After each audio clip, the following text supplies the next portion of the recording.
The alarm screamed at 5:30 in the morning. Lily Mae Thornton was 7 years old and she hadn't slept more than 4 hours in 673 days. Her small hands trembled as she pushed back the worn blanket. The September darkness pressed against her bedroom window like a living thing. Downstairs, she could already hear the coffee maker gurgling. That meant Vivian was awake. That meant the day had already started wrong. Lily's feet hit the cold floor. She moved in silence. Silence was survival. Noise was punishment. She dressed in the dark, school uniform, navy blue jumper, white shirt that used to be white but had gone gray in the wash. Socks that didn't match because matching socks required energy she didn't have. Shoes with laces she learned to tie at 5 years old back when her mother was still alive. Back when mornings meant pancakes and laughter instead of terror and silence. The stairs creaked on the third step. They always did. Lily knew to skip it to press her weight against the railing and stretch her short leg to the fourth step. Small victories, tiny rebellions, the things that kept her alive. The kitchen was spotless. It always was. Vivian Blackwood believed in presentation. The counters gleamed white. The appliances sat in perfect alignment. The flowers in the vase on the table were fresh, replaced every Monday like clockwork. Everything in its place. Everything controlled. Vivienne stood by the window, coffee cup in hand, blonde hair perfect even at this ungodly hour.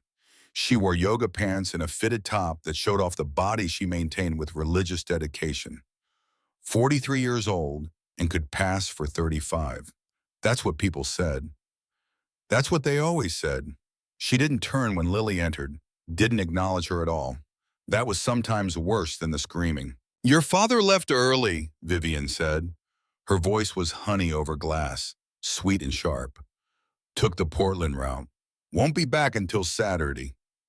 Lily's stomach dropped. Saturday. 5 more days. 5 days alone with Vivian. 5 days of surviving. "Yes, ma'am." "Make my breakfast. You know what I like." "Yes, ma'am." Lily moved to the refrigerator. Eggs. 2. Scrambled, not fried. Pepper but no salt because Vivian was watching her sodium. Whole wheat toast. Exactly 2 minutes in the toaster. Butter on one side only. Coffee refill before it hit the halfway mark. Lily had learned these rules the hard way. Her hands shook as she cracked the eggs. The whisk felt heavy. Everything felt heavy these days. Her backpack, her textbooks, the weight of waking up every morning knowing this was her life. She reached for the pepper grinder. Her finger slipped. 3 black specks fell onto the white counter. Time stopped. Lily stared at those 3 tiny dots of pepper on the pristine white surface. Her heart hammered against her ribs. Blood rushed in her ears. Those 3 dots might as well have been bullets. "What did I tell you about messes?" Vivian's voice came from directly behind her. Lily hadn't heard her move. She never did. "I'm sorry." Lily's voice was barely a whisper. "I'll clean it up right now. I'm sorry." Too late. 2 words. That's all it took. Vivian walked to the living room, came back with 2 volumes. Encyclopedia Britannica. Vintage set. Heavy. Each book weighed maybe 8 pounds. To an adult, nothing. To a 7-year-old child, everything. "You know what happens." Lily knew. She took the encyclopedias, one in each hand, held them at shoulder height, arms straight out, like a cross, like a sacrifice. "Don't drop them."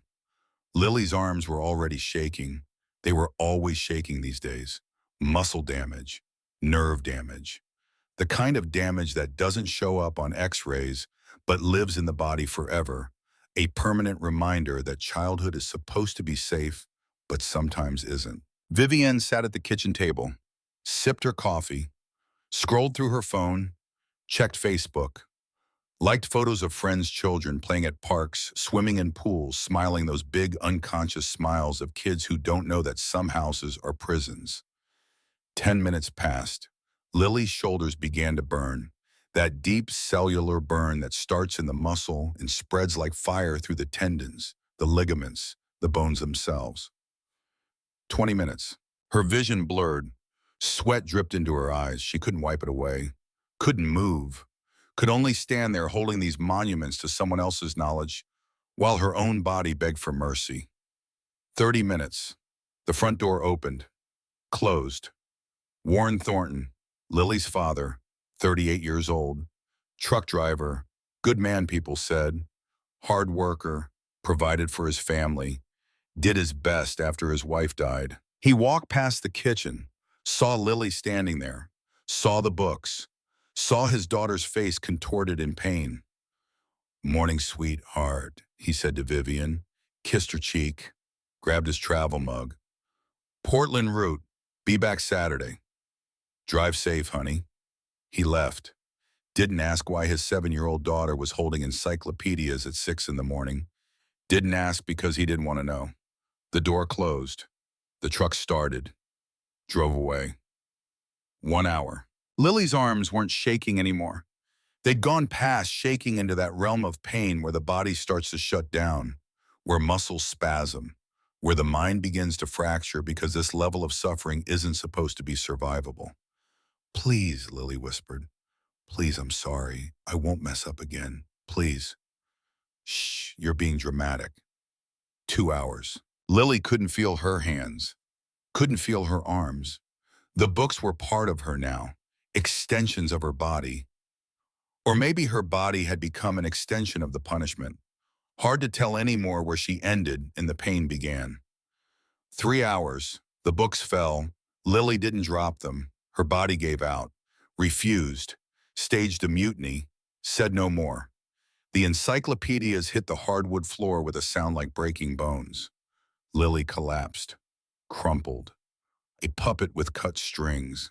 Vivian looked up from her phone, smiled. "Oh, sweetie, you dropped them." She stood, picked up the books, placed them back in Lily's useless hands. "Start over, and add 1 more hour." Lily tried to lift them. Tried. Her arms wouldn't move, wouldn't obey. The connection between brain and muscle had been severed by hours of torture masquerading as discipline. "I can't." The words came out broken. "I can't lift them. Please, I can't." "Of course you can. You're just being lazy. Try harder." "I can't." The slap came fast, sharp. Vivian's open palm across Lily's face. Not hard enough to bruise. Never hard enough to bruise. Vivian was too smart for that. "We don't yell in this house. Now pick them up." Lily tried. Her arms hung at her sides like dead weight, like foreign objects attached to her shoulders, but no longer part of her. "Fine." Vivian's voice went cold. The honey disappeared. "Just glass now. Go to school, but when you get home, we're going to have a conversation about effort and gratitude. Understand?" "Yes, ma'am." Lily grabbed her backpack, could barely lift it. Her arms screamed. Her shoulders felt like they were filled with ground glass. But she lifted it anyway because the alternative was worse. She walked to school in a daze. 2 miles. Past houses where normal families ate normal breakfasts. Past yards where sprinklers ran and dogs barked, and the world continued its ordinary rotation while hers had stopped spinning years ago. Roosevelt Elementary. Brick building. American flag. Playground where children screamed with joy, not pain. Lily sat through math, English, social studies. Her arms lay on the desk. She couldn't lift them to write, couldn't raise her hand, couldn't participate. Miss Eleanor Holland, 52 years old, 30 years teaching, noticed. She always noticed. "Lily, honey, are you okay?" "Yes, ma'am, just tired." "Can you lift your arms for me?" Lily tried. They barely moved. Maybe 6 inches before the pain stopped her cold. Miss Holland's face did something complicated, something that looked like rage buried under professional composure. "Go see the nurse." "I'm fine, really." Lily, nurse, now. But Lily didn't go. Couldn't go, because the nurse would ask questions. Questions led to phone calls. Phone calls led to Vivian finding out.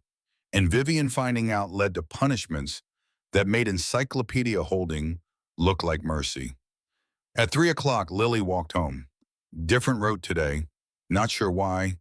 Instinct, maybe. Survival instinct. The thing that lives in prey animals, the sense that knows when the usual path leads to death. She walked down Riverside Avenue, past the marina, past the coffee shop where her mother used to take her for hot chocolate on Saturdays, back when Saturdays meant something other than counting hours until Warren came home. She passed Throttle's garage. She'd seen it 1,000 times. Big building, motorcycles parked out front, men in leather vests working on bikes, drinking coffee, existing in that world of male competence and motor oil that she'd always found vaguely threatening. But today, something was different. Today, her backpack slipped. She tried to catch it, tried to grab the strap, but her arms wouldn't work. The bag hit the pavement. The zipper broke. Papers exploded across the oil-stained concrete like white birds fleeing a cage. Math homework, English essay, the test with the red F that Miss Holland had written at the top along with "Lily, please talk to me, I'm worried." Lily stared at the scattered papers, tried to bend down. Her body wouldn't obey. Her arms hung useless. Her shoulders screamed their refusal. She tried again. Nothing. The papers might as well have been on the moon. That's when it happened. The moment when everything broke. When 2 years of surviving cracked open. When the dam she'd built inside herself to hold back the terror and the pain and the absolute certainty that she was going to die in that house with the perfect lawn finally shattered. I can't lift my arms. The words came out quiet, a confession to the concrete, to the papers, to the universe that had forgotten her. I can't lift my arms. Louder now, a plea, a prayer, a last desperate cry from a child who had run out of ways to save herself. Please, I can't lift my arms. The garage door stood open. Inside, 4 men stopped what they were doing. The first one was huge, 6'3", maybe 220, scars on his knuckles, tattoos running down both arms, dark hair going gray at the temples, eyes that had seen things that left marks deeper than the scars on his skin. He looked up at the sound of her voice. Their eyes met across 20 feet of pavement. Later, Lily would remember this moment, would remember thinking that his eyes weren't scary. They were saying, and somehow familiar, like looking into the face of someone who understood what it meant to drown. He set down the wrench he'd been holding. The metal hit concrete with a sound that echoed through the garage like a starting gun. He walked toward her, slow, careful. The way you approach a wounded animal. The way you move when you know that fast movements mean danger. And danger means fleeing, and fleeing means losing the chance to help. Hey there, little one. His voice was gravel and smoke, rough but gentle. You okay? Lily took a step back. Every survival instinct she'd developed screamed at her to run. Strange man, big man, scary man, run, hide, survive. But her feet didn't move, because her survival instinct was at war with something deeper, something that recognized in this stranger's eyes a kind of witnessing she hadn't experienced in 732 days. I'm Hawk. He stopped walking, gave her space, crouched down so he wasn't towering over her. That's Ezra, Declan, and Sterling. We fix motorcycles. What's your name? Lily's mouth opened, closed, opened again. Lily. Her voice sounded strange, like it belonged to someone else, someone younger, someone who still believed that telling the truth might lead to being saved. That's a pretty name. Hawk gestured to the scattered papers. What happened to your arms, Lily? The question hung in the September air. Behind Hawk, the other 3 men had emerged from the garage, moving slow, forming a loose semicircle, protective without being threatening. The second man was African-American, 40-something, calm eyes, doctor's hands. He moved with the precision of someone who'd spent years in emergency rooms making split-second decisions between life and death. I'm Ezra, he said. I used to be a doctor in the Army. Can I take a look at your arms? I won't touch you unless you say it's okay. Lily nodded, couldn't speak. The permission cost her everything.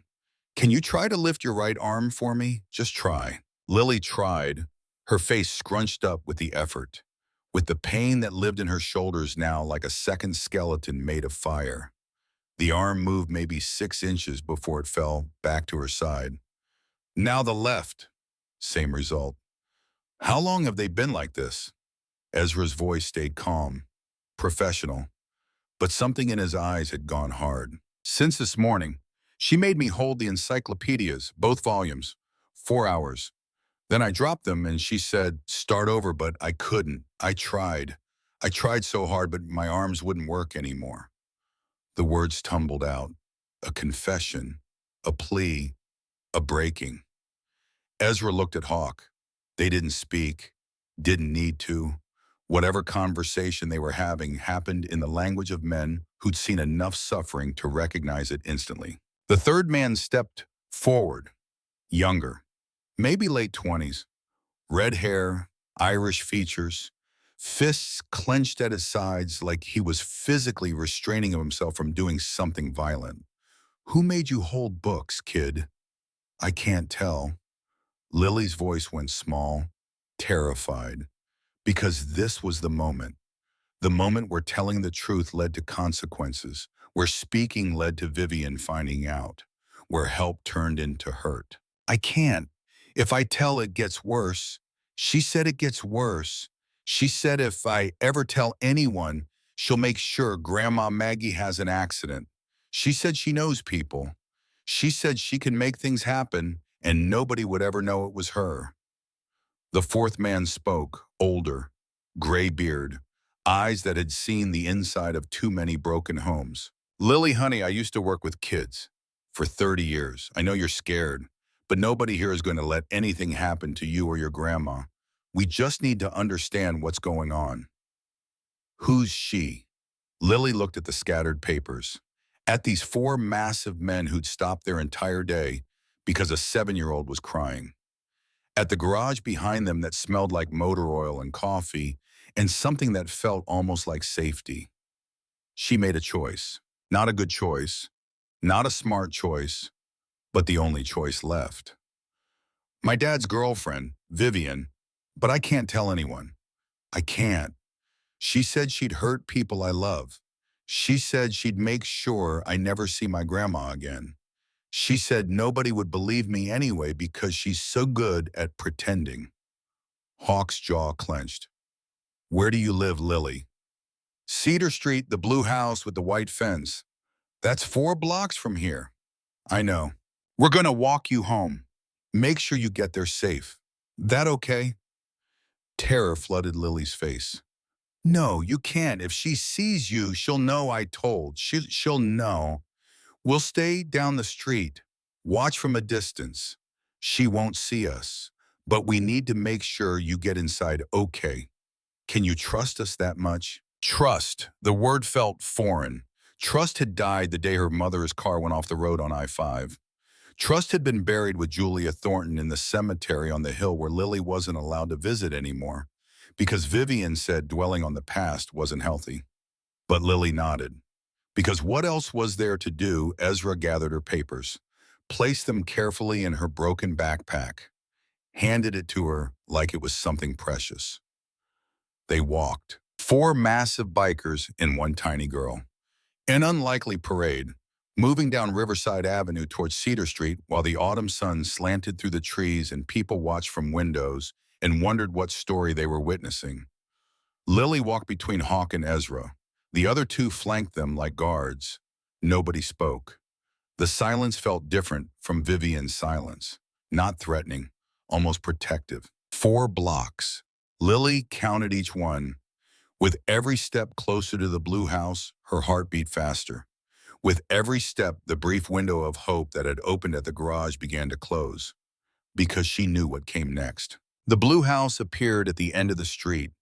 Pristine white fence, manicured lawn, flower beds bursting with late-season blooms, American flag hanging from the porch. Everything about it screamed normal, safe. The kind of house where families baked cookies and played board games, and children grew up knowing they were loved. Everything about it was a lie. They stopped at the corner. Lily pointed. That one, the pretty one. Hawk pulled out his phone, took a photo. Quick, subtle, evidence. All right, we'll wait here. You go on in. Lily took 3 steps, stopped, turned back. Thank you for picking up my papers. Lily, Hawk's voice stopped her. If you need help, real help, you come find us, day or night. Throttle's garage. We're always there. Lily nodded, turned, walked toward the house that looked like heaven and felt like hell. The door opened before she reached the porch. Vivian stood framed in the doorway, blonde hair perfect, yoga outfit showcasing her toned body, smile wide and warm and completely fake. There you are, sweetheart. Her voice carried across the quiet street. Honey, sugar, poison wrapped in artificial sweetener. I was getting so worried. She opened her arms. Lily walked into them, felt Vivian's hand on her shoulder, felt the fingers dig in. Not hard enough it'd allow marks, never hard enough it'd leave marks, but hard enough to send a message. You talk to them. I saw. You're going to pay.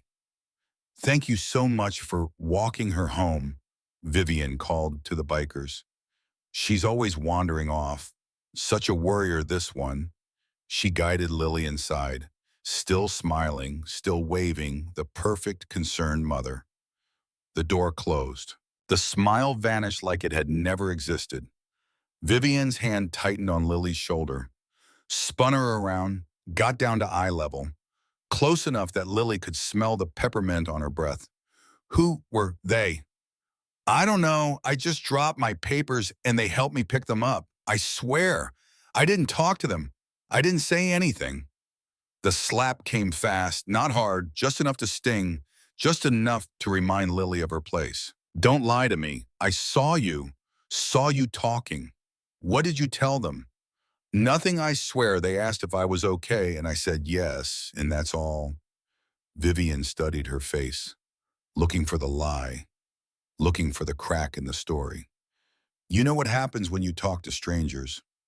Yes, ma'am. You know what happens when you make me look bad? Yes, ma'am. Vivian grabbed Lily's arm, the injured one, dragged her upstairs. Lily tried not to scream, tried not to give Vivian the satisfaction.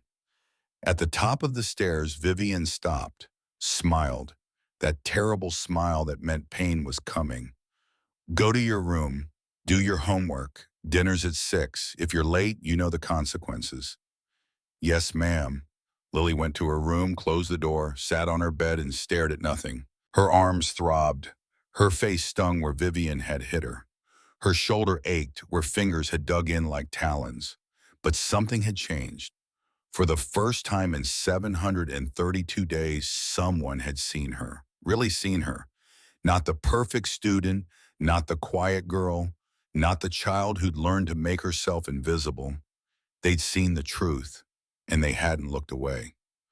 Lily stood, walked to her window, looked down at the street. 2 houses down, partially hidden by a tree, a motorcycle was parked. The rider sat astride it, not moving, just watching the house, watching for her. For the first time in 2 years, Lily felt something that wasn't pain or fear or the crushing weight of survival. She felt hope. It was small, fragile, the kind of hope that could be snuffed out in an instant. But it was there. Lily left the curtain open. A signal, a message. I see you too. That night, Vivian made dinner. Chicken breast, steamed vegetables, brown rice, the meal of someone who cared about nutrition and presentation and maintaining the image of a woman who had her life together. They ate in silence. Vivian scrolled through her phone. Lily pushed food around her plate. Her arms hurt too much to lift the fork properly, but she managed. Managed because not managing meant consequences. At 7:30, Vivian sent her to bed. Lily climbed the stairs, changed into pajamas, lay in the dark. At 9 o'clock, she heard the front door. Warren's truck pulling into the driveway, home from Portland, early. Relief flooded through her. Dad was home. Dad was safe.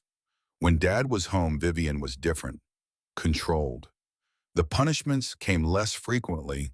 The cruelty stayed hidden behind closed doors and careful timing. Lily heard their voices, Warren's deep rumble, Vivian's musical laugh, the sounds of a couple in love, the sounds of normal. She heard them come upstairs, heard their bedroom door close, heard the house settle into nighttime silence. Lily looked out her window. The motorcycle was still there, still watching. She fell asleep like that, looking at proof that someone in the world cared if she lived or died. The next morning, Warren kissed Vivian goodbye at 6 a.m., headed back to Portland. Another run, another week of absence, another stretch of time when Lily would be alone with the monster who wore yoga pants and smiled at neighbors. 5 minutes after his truck disappeared around the corner, Vivian appeared in Lily's doorway. "Get up, we need to talk about yesterday." Lily's stomach dropped. The talk lasted 2 hours. Vivian sitting on Lily's bed, Lily standing, always standing, never allowed to sit when Vivian was teaching a lesson. "Do you understand why I have to be strict with you?" "Yes, ma'am." "Do you understand that everything I do is for your own good?" "Yes, ma'am." "Those men yesterday, did you tell them anything about our family?" "No, ma'am." "If anyone ever asks if you're happy at home, what do you say?" "I say yes, ma'am. I say I'm very happy. I say my stepmom is wonderful." "Good girl." Vivian stood, smiled, touched Lily's cheek gently. The touch made Lily's skin crawl. "I know you think I'm mean, but someday you'll understand. Someday you'll thank me for making you strong." She left. Lily got ready for school, walked the 2 miles, sat through classes in a fog. At 3 o'clock, she took a different route home. Not past the garage. Couldn't risk it. Couldn't risk Vivian seeing. Couldn't risk making things worse. But on the third day, when Vivian made her kneel on uncooked rice for 2 hours because Lily had forgotten to make her bed with hospital corners, when her knees bled and the rice embedded itself in her skin like shrapnel, when she lay in bed that night, unable to sleep from the pain, Lily made a decision. She was going to die if she stayed silent. Maybe not today, maybe not next week. But eventually, Vivian's punishments were escalating. The encyclopedias, the rice, the closet where she'd been locked for 9 hours 2 weeks ago. It was only a matter of time before one of the punishments went too far. Poor Vivian's control slipped. Before Lily became a statistic, a tragedy, a news story that people would shake their heads over and forget within a week. 7-year-old child dies in accidental fall. Stepmother devastated. Community mourns. Lily had read enough news stories to know how this ended. So on the morning of the 8th day, while Vivian was in the shower, Lily made her choice.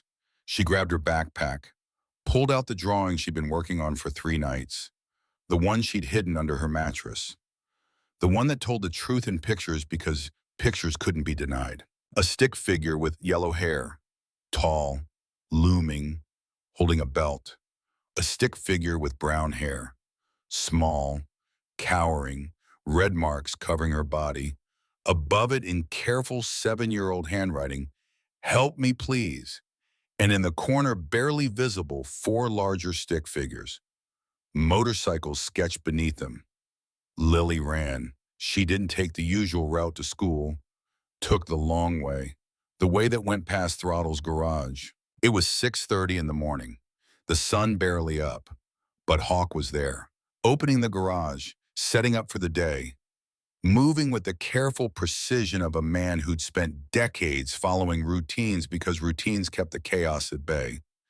He saw her coming, stopped, set down the coffee cup he had been holding. "Lily." She walked up to him, pulled a drawing from her backpack, held it out with shaking hands. Hawk took it, looked at it. His face did something complicated, something that looked like grief and rage fighting for dominance. "I know you've been watching." Lily's voice came out stronger than she felt. "I see the motorcycle every night. I know."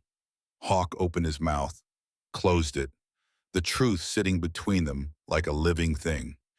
We're building a case, evidence, so we can.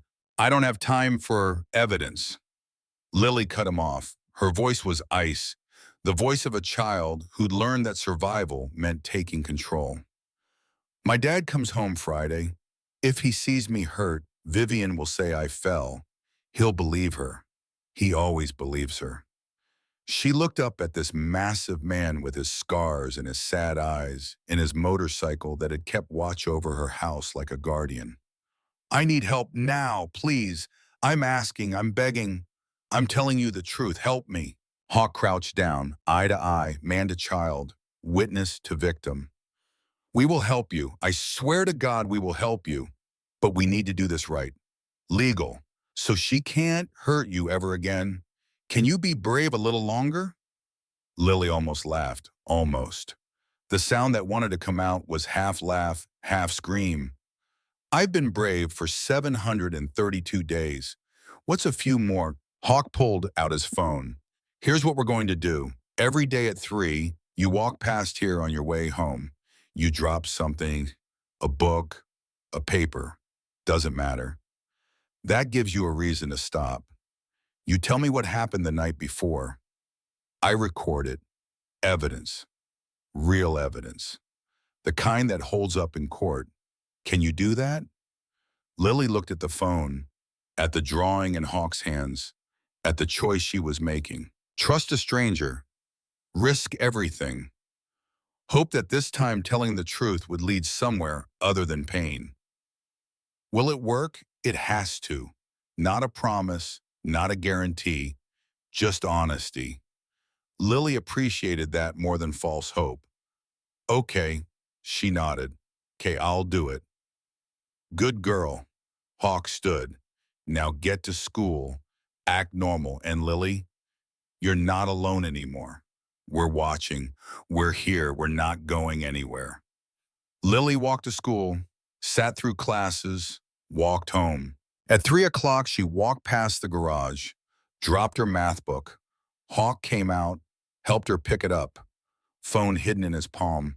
Tell me about last night. And Lily told him. Told him about the 500 sentences, about copying I will not be clumsy until 2 in the morning, about spelling it wrong on number 347 and having to start over, about 3.5 hours of sleep, about falling asleep at her desk and Miss Holland looking at her with eyes full of sadness and helplessness. Hawk recorded every word. This became their routine. Day 1, the sentences. Day 2, the closet. 9 hours in darkness because Lily had tracked mud on the carpet, missing school, Vivian calling in sick for her while Lily banged on the door until her hands bled. Day 3, the new rule. No talking at dinner. Vivian explaining that children should be seen and not heard, that Lily's voice was annoying, that silence was a virtue and Lily would learn it or suffer the consequences. Day 4, the bathroom schedule. Lily was now allowed to use the bathroom 3 times a day. Morning after school before bed, no exceptions, no accidents. The time Lily couldn't hold it and wet herself at school, too terrified to ask the teacher to go because that was 4 times, not 3. Day 5, the rice. Again. This time 3 hours. For forgetting to put Vivian's coffee cup in the dishwasher. Day 6, Vivian's threat about Bryn Murphy, Lily's friend, her only friend.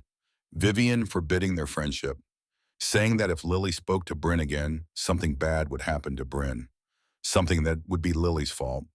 Day 7, the starvation. No dinner because Lily had spoken at dinner 2 nights ago. The rule was 3 days without food for speaking. Vivian was just enforcing consequences, teaching discipline, making Lily strong. Every day, Lily's voice on that recording got smaller, tireder, more defeated. Every day, Hawk's face got harder. On day 8, Miss Holland pulled Lily aside after class. I know about the men at the garage. She kept her voice low, urgent. Are they helping you? Lily couldn't speak, couldn't confirm, couldn't deny. Miss Holland pressed a folder into her hands. Give this to them. Everything I've documented. 6 months of evidence. Photos, drawings, behavioral notes. I've called CPS 6 times. They keep closing the case. Her eyes were wet. Maybe people outside the system can do what the system won't. That afternoon, Lily gave the folder to Hawk. He opened it, flipped through page after page of documentation. A teacher's desperate attempt to save a child through paperwork and protocols. Page 1, photo of Lily's bruised shoulder. Caption claims she fell, third fall this month. Page 5, drawing Lily had made in art class. A house on fire, a small figure trapped inside. No doors, no windows. Page 12, behavioral note. Lily fell asleep at desk again. When I woke her, she flinched violently. This child is terrified of something. Page 23. Another photo, Lily's wrists, rope burns. Caption. Says she was playing and got tangled. Marks consistent with restraints. Hawk closed the folder. His hands were shaking. This is torture, he said. Not to Lily, to himself, to the universe. To God if God was listening. This is systematic torture of a child, and nobody's doing anything. They came. Lily's voice was flat, dead. CPS 3 days after you found me. Vivian was perfect. The house was perfect. I was wearing long sleeves. I told them I was fine. Why? Because Vivian was standing right there. Because her eyes told me what would happen if I told the truth. Because the CPS lady looked tired and overworked and like she wanted to check a box and move on. Because I'm 7 and I know how this works. Nobody believes kids. Hawk looked at her, really looked at her, saw what 2 years of surviving had done. This wasn't a child. This was a soldier, a prisoner of war, a survivor who'd learned that hope was dangerous and trust was fatal. I believe you, he said. 3 words, that's all. But they hit Lily like a physical force. Her eyes filled with tears. She blinked them back. Crying was weakness. Weakness was punished. My neighbor believes me too. Lily pulled a small rock from her pocket. Mrs. Murphy, she gave me this. Said if I need emergency help, put it on their doorstep. She'll come. That's good. That's backup. But Lily, you can't hold on much longer. I can see it. Your body's shutting down. We need to move faster. I know. Lily looked down at her hands. They were shaking. They were always shaking now. I keep a notebook under my mattress, writing down everything Vivian does, dates, times, details, in case something happens to me, in case I don't make it. At least there'll be evidence. The words hung in the afternoon air, in case I don't make it. 7 years old and planning for her own death. Hawk made a decision. Give me your grandmother's number. Why? Because when this goes down, you're going to need family. Real family. Someone who will fight for you. Lily recited the number from memory. Hawk called. Mrs. Thornton, my name is Beckett Morrison. You don't know me, but I know your granddaughter. Lily, we need to talk. That night, Magnolia Thornton drove from Portland to Riverside, met with Hawk and the other 3 bikers. Listened to the recordings, saw the folder, read Miss Holland's documentation. She was 68 years old, had buried her daughter 2 years ago, had watched her granddaughter disappear into a house that looked like a Norman Rockwell painting, but functioned like a concentration camp. I knew, she said. Her voice broke. I knew something was wrong, but Warren kept making excuses, said Lily was adjusting, said Vivian was strict, but that's because she cared. I didn't push hard enough. You push now, Hawk said. We're building to something. And when it happens, Lily's going to need you ready to take her. Emergency custody. Can you do that? I'll do anything.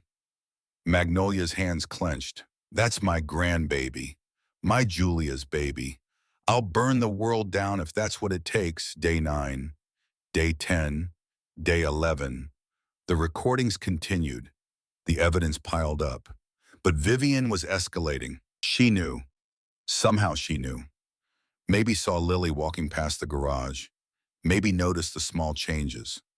The way Lily's eyes had shifted from defeated to determined. The way survival had transformed into resistance. On day 12, Vivian found the notebook. Lily came home from school, walked into her room, stopped dead. Vivian sat on Lily's bed, the notebook in her hands, open to a random page, reading. Day 1, she made me hold books 4 hours, arms don't work. Day 5, knees bleeding from rice, can't kneel anymore without crying. Day 8, locked in closet, so dark, so scared. Nobody came, nobody ever comes. Vivian looked up, smiled.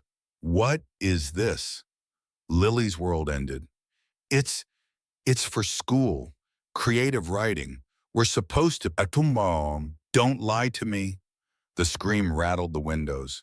Vivian stood, crossed the room in 2 strides, grabbed Lily by the hair. You've been documenting for who those bikers, you've been telling them our business. She dragged Lily to the bathroom, reached under the sink, pulled out zip ties, the plastic kind, industrial strength, the kind used for securing cargo. Hold out your hands. Please, please, I'm sorry, I won't write anymore. I'll burn it, please. Hands now. Lily held out her hands. Vivian zip-tied her wrist behind her back. Tight. The plastic cut into skin. Drew blood. Vivian, please. I'm sorry. I'm sorry. Vivian walked to the closet, came back with a leather belt, doubled it. The sound of leather slapping leather was thunder in the small room. You want to document, I'll give you something to document. The first blow landed across Lily's shoulders, the second across her back, the third, the fourth. Lily screamed, couldn't help it. The pain was fire, was lightning, was every nerve ending in her body lit up and burning. Shut up! Another blow. Neighbors will hear you. Lily bit her tongue, tasted blood, tried to be quiet, tried to survive. Between blows, she managed to stumble to her bedroom. To the window. She couldn't use her hands, but she could use her shoulder. Rammed the lamp on her nightstand. Once, twice, 3 times, 4 times, 5 times. 5 flashes, the distress signal. Vivian saw, understood. Rage transformed her face into something inhuman. Who are you signaling?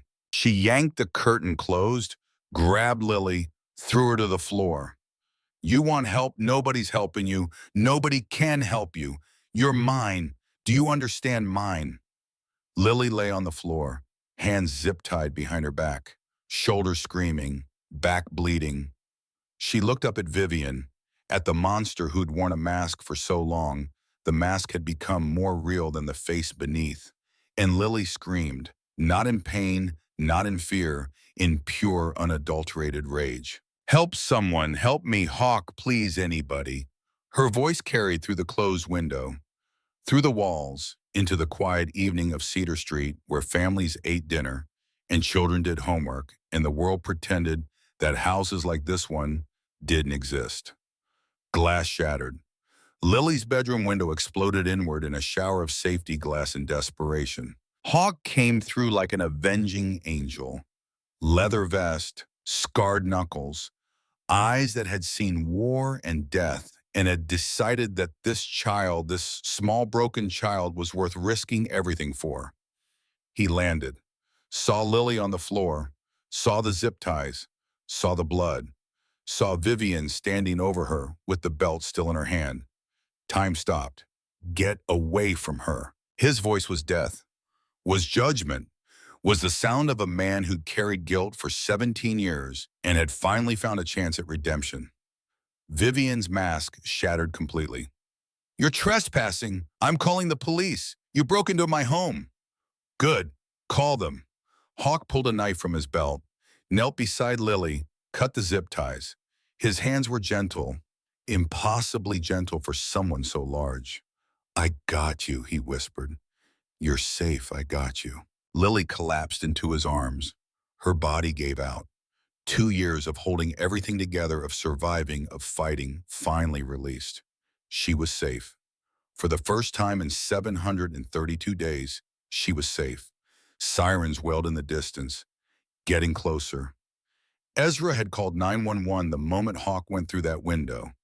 The cavalry was coming. Vivian grabbed Lily, tried to pull her away from Hawk, used her as a shield. He broke in. He attacked us. I was disciplining my child, and this criminal broke in. Sheriff Tom Brennan burst through the front door, gun drawn, 2 deputies behind him. Everyone freeze! Hawk raised his hands, stayed kneeling beside Lily. She's injured, zip-tied, belt marks on her back. Check her. Please, just check her. Brennan looked at the scene. Broken window, Lily bleeding, Vivian holding her, Hawk with his hands up, the belt on the floor, the zip ties cut and bloody. He'd been a cop for 23 years. He knew what he was seeing. Ma'am, step away from the child. He broke in. This is my house, my child. Step away. Vivian, they let go, step back. The mask tried to reassemble itself, but the cracks were too wide now. Lily found her voice, small, broken, but clear. He saved me. She was killing me. The words echoed through the house. She tied me up, beat me with a belt. I've been documenting it for months. It's all true. Every word. Please, please believe me. A female deputy knelt beside Lily, saw the zip tie marks on her wrists, the belt welts on her back, the terror in her eyes. I believe you, honey. We believe you. Vivian Blackwood was arrested at 7:43 p.m. on September 15th, charged with child abuse, false imprisonment, assault. She was read her rights in her perfect kitchen while neighbors gathered on the perfect lawn and whispered about how they'd always thought something was wrong, but never quite knew what. Magnolia Thornton arrived 30 minutes later, took one look at her granddaughter and burst into tears. Oh, baby. Oh, my sweet baby girl. I'm so sorry. I'm so sorry. I didn't know. I'm so sorry. Lily let herself be held, let herself cry, let herself be 7 years old instead of a soldier, instead of a survivor, instead of a prisoner. 2 days later, Vivian Blackwood posted bail, $100,000, posted by her mother in Sacramento, out of jail, GPS monitor on her ankle, but free. The call came at midnight. Sloan Hartley, the lawyer Hawk had hired. Her voice was ice. She's out. Bail posted. She's required to stay in Riverside, but she's out. Lily heard she was staying at Sterling's apartment now. Off-grid, safe house. But she heard. She's coming for me. Not a question. A certainty. Hawk sat beside her, Magnolia on her other side. No, she's not, because we're prepared, armed. And if she comes within 100 yards of you, she goes back to jail. For good this time. Lily looked out the cabin window, at the darkness beyond, at the world that had tried to kill her and failed. It's never over, she whispered. Is it? Even when you think it is, even when you win, it's never really over. Hawk didn't lie to her, didn't offer false comfort. No, it's not over, but you're not alone anymore. That's different. That's everything. Lily nodded, looked at the small rock in her hand, the one Mrs. Murphy had given her. Emergency help. She squeezed it tight. Outside, Hawk's motorcycle stood guard. Inside, 4 broken men and 1 broken child prepared for war. Because Vivian Blackwood had made one critical mistake. She'd hurt Lily enough to make her desperate. And desperate children either die or fight back. Lily Mae Thornton had chosen to fight, and she was just getting started. The cabin smelled like pine and old coffee. Lily woke to darkness and panic. For 3 seconds, she didn't know where she was. Her body tensed, waited for the pain, waited for Vivian's voice, waited for punishment. Then she remembered. Safe house, Sterling's cabin, 2 hours outside Riverside, off the grid, no cell service, No internet, just woods and silence, and the knowledge that Vivian Blackwood was out there somewhere, GPS monitor on her ankle hunting. Lily sat up. The bed creaked. Across the small room, Magnolia stirred in the other twin bed. Baby, you okay? Nightmare. Come here. Lily crossed the space between them, climbed into her grandmother's bed like she was 5 years old again. Before her mother died, before Vivian, before she learned that houses could be prisons and adults could be monsters. Magnolia held her, stroked her hair, hummed something old and southern, a lullaby from another lifetime. Is she really out there? Lily whispered. Yes. No sugarcoating. Magnolia had learned that lesson. Lily didn't need protection from the truth. She needed the truth so she could prepare for it. Will she come for me? She'll try. And if she gets past Hawk and the others, Magnolia's arms tightened, then she goes through me first. And baby, I may be 68, but I'm meaner than I look. Lily almost smiled, almost. Outside, she could hear voices, low, male, the sound of men keeping watch. Ezra and Declan tonight. Tomorrow would be Hawk and Sterling. Rotating shifts. Military precision applied to protecting a 7-year-old girl. 4 weeks had passed since the arrest. 4 weeks of waiting for trial. 4 weeks of Vivian free on bail. 4 weeks of fear that never quite faded even here, even surrounded by guards and wilderness and distance. The lawyer Sloan Hartley had explained it to Lily like she was an adult. No baby talk, no false promises, just facts.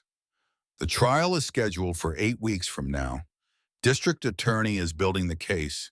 We have your recordings, Miss Holland's documentation, the physical evidence from the night of your rescue, medical reports from Dr. Washington. It's solid. But she's out.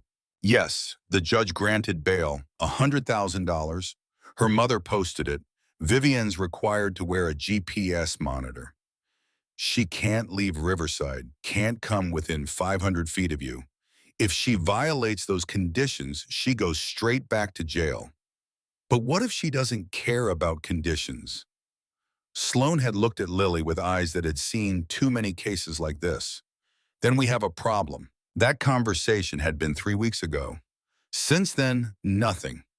Vivian stayed in Riverside, stayed in the blue house with the perfect lawn, stayed within her boundaries like a good little defendant. But Lily knew better. Vivian didn't follow rules. She made them. And when the rules no longer served her purpose, she broke them. It was only a matter of time. Morning came slow. Lily helped Magnolia make breakfast. Scrambled eggs, toast, coffee for the adults, hot chocolate for her. Normal things, the kind of normal that felt foreign after 2 years of walking on eggshells and measuring out Vivian's breakfast with precision that meant the difference between peace and punishment. Hawk arrived at 7. He'd been at the Riverside Motel, keeping tabs, making sure Vivian stayed put. Any movement? Sterling asked. She went to the grocery store yesterday, yoga class this morning. Everything perfectly normal, perfect citizen awaiting trial. Which means she's planning something. Yeah, they didn't elaborate, didn't need to. Lily understood the subtext. Predators didn't reform. They adapted. They waited. They found new ways to hurt. After breakfast, Sloan Hartley arrived. She'd driven from Portland, 2 hours through mountain roads to reach a cabin that officially didn't exist. She brought papers, documents, a folder thick with evidence. We need to talk about trial strategy, she said. Looked at Lily. All of us, including you. They sat around the wooden table, Lily between Magnolia and Hawk, Sloan across from them, papers spread out like a battle plan. The prosecution's case is strong. We have physical evidence, testimony, documentation. But Vivian's defense is going to attack your credibility, Lily. They'll say you're a troubled child, that you're making things up for attention, that you resent Vivian for not being your mother. Let them, Lily said. Her voice was flat, hard. I know what happened. The truth doesn't care what they say.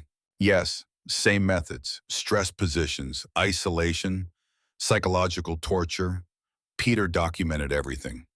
Took him 6 months to get a judge to believe him, but he got full custody, permanent. Vivian was restricted to supervised visitation only, which she never pursued. Why didn't she go to jail? Peter's lawyer advised focusing on custody rather than criminal charges. Faster, more certain. The goal was protecting the girls, not punishing Vivian. That was a mistake, Hawk said. His voice carried weight. Let her walk. She just found new victims. Yes, Sloan looked at Lily. But now we have pattern evidence. 3 girls, similar ages, similar abuse. That's not coincidence. That's predatory behavior. And juries understand patterns. Lily absorbed this. I want to meet them. Piper and Quinn, I want to talk to them. They're flying up next week for pre-trial prep. I can arrange it. Good. The meeting lasted 2 hours. Strategy, timeline, what to expect, how the defense would attack, how to prepare. When Sloan left, Lily went outside. Needed air, needed space. The cabin felt too small suddenly, too full of words like testimony and cross-examination and reasonable doubt. She walked to the tree line, not far, within sight of the cabin, within the safety perimeter. Hawk followed, didn't ask, just came, stood beside her. 2 people looking at trees and not speaking because sometimes silence was the only language that fit. You scared? He finally asked. Terrified. Good. Fear keeps you sharp. Lily looked up at him, this massive man with scars and sad eyes who'd smashed through her window because a 7-year-old screamed for help. Why are you doing this? Really doing this? Hawk was quiet for a long time. When he spoke, his voice was careful, like he was handling something fragile. I have a daughter, Rebecca. She's 18 now. I haven't seen her in 5 years. Lily waited. I was married, combat vet, came back from deployment with issues, PTSD, anger, couldn't hold a family together. My wife left, took Rebecca. I didn't fight it, figured she was better off without me. He looked down at his hands. 5 years. I've been trying to earn the right to be her father again, trying to prove I'm more than the broken thing that came home from war. And then you walked into my garage, and I saw a chance to be the person I should have been all along. I'm not your second chance, Lily said. Not mean, just honest. I'm not here to fix your guilt. I know. Hawk's smile was sad. But maybe we fix each other anyway. You give me purpose. I give you protection. Fair trade. Lily considered this. Yeah, fair trade. They stood there until Magnolia called them for lunch. That afternoon, Warren Thornton showed up. Nobody expected it. He just appeared. Truck parked at the bottom of the access road. Walking up the dirt path like he had a right to be there. Declan saw him first. We got company. Hawk moved to the door, hand on the weapon he kept in his belt. Who's howling? Lily's father. Inside, Lily froze. She was coloring at the table, crayons and paper.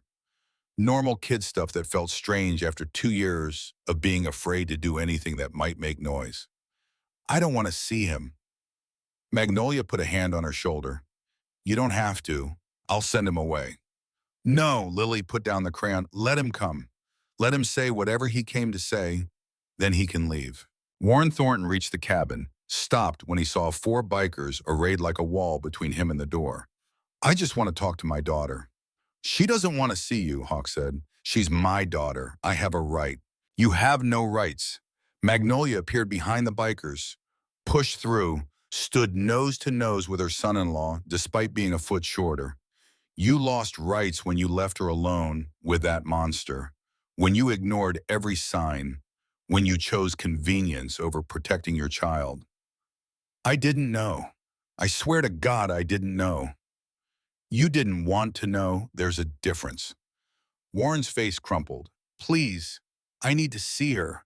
Need to tell her I'm sorry. Need to let him in. Lily's voice cut through the argument. She stood in the doorway, small, 7 years old, but carrying herself like someone much older. Let him in.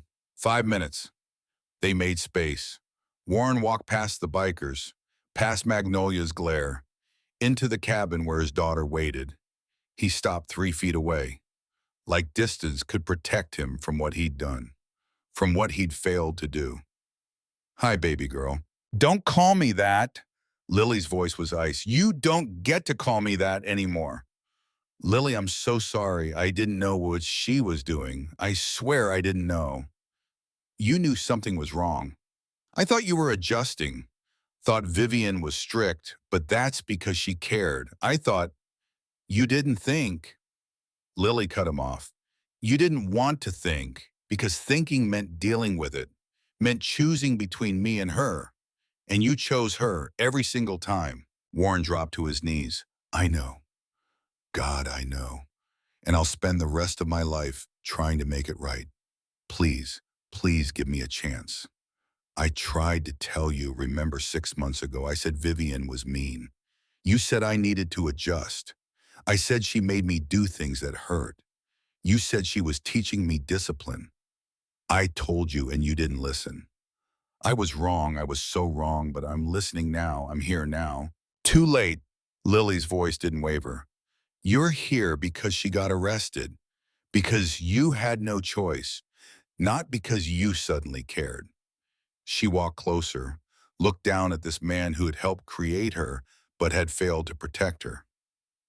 I have a question, just one, and I want the truth. Anything. Did you love her more than you loved me? The question hung in the air like smoke. Warren's mouth opened, closed. No, no, of course not. You're my daughter. I love you more than anything. Then why wasn't I enough? Why did you need her so badly that you couldn't see what she was doing to me? I was lonely. After your mother died, I was so lonely. And Vivian made that loneliness go away. I didn't see that the price was you. I didn't see until it was too late. Lily nodded slowly. Thank you for being honest. She turned to Magnolia. He can go now. Lily, please, let me make this right. There is no making this right. There's just living with what you did or didn't do. That's your punishment. Knowing you could have saved me and chose not to. She walked to her room, closed the door. Warren stood there, broken. What do I do? You leave, Magnolia said. You go to therapy. You figure out why you failed your daughter. And if you're very lucky someday, she might let you try to earn back a fraction of what you lost. But that's up to her, not you. Warren left. Hawk walked out with him, down the path, to his truck. She's right, you know, Hawk said. You did choose, and you chose wrong. I know. Warren leaned against his truck. How do I live with that? You carry it, like I carry my failures, like we all carry the people we couldn't save. But you don't put that weight on her. You hear me? Whatever guilt you're feeling, that's yours, not hers. She doesn't owe you forgiveness. She doesn't owe you anything. Warren nodded, got in his truck, drove away. Hawk watched him go, felt Ezra come up beside him. Think he meant it about being sorry. Probably, but sorry doesn't undo 2 years of torture. Sorry doesn't give her back her childhood. They walked back to the cabin. Inside, Lily sat on her bed, Magnolia beside her. You did good, baby. That took courage. I don't feel courageous, I feel tired. That's because courage is exhausting. But you're still here, still fighting. That's what matters. Lily leaned against her grandmother. How much longer until trial? 5 weeks. 5 weeks. 35 days.